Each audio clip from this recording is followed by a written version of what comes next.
புதுச்சேரி தவளக்குப்பம் ராஜீவ்காந்தி கலை மற்றும் அறிவியல் கல்லூரியில் நாட்டு நலப்பணித் திட்டம் சார்பில் என் தாயின் பெயரில் ஒரு மரம் எனும் மையப் பொருளில் கல்லூரி வளாகத்தில் மரக்கன்றுகள் நடப்பட்டன.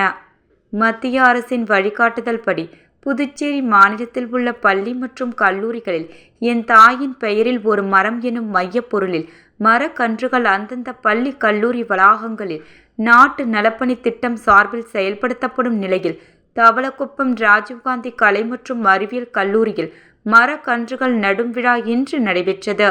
இவ்விழாவில் கல்லூரி பொறுப்பு முதல்வர் முனைவர் ஹென்னா மோனிஷா முன்னிலையில் மரக்கன்றுகள் நட்டு நிகழ்ச்சியை தொடக்கி வைத்தனர்.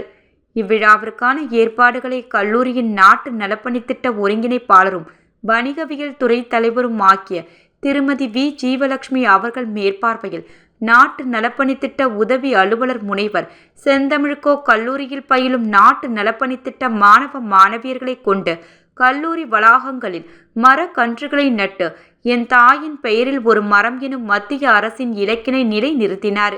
இவ்விழாவில் கல்லூரியில் பணியாற்றிய அனைத்து துறை தலைவர்கள், உதவி பேராசிரியர்கள் மற்றும் மாணவ மாணவியர்கள், ஊர் பொதுமக்கள் என திரளாக கலந்து கொண்டனர்.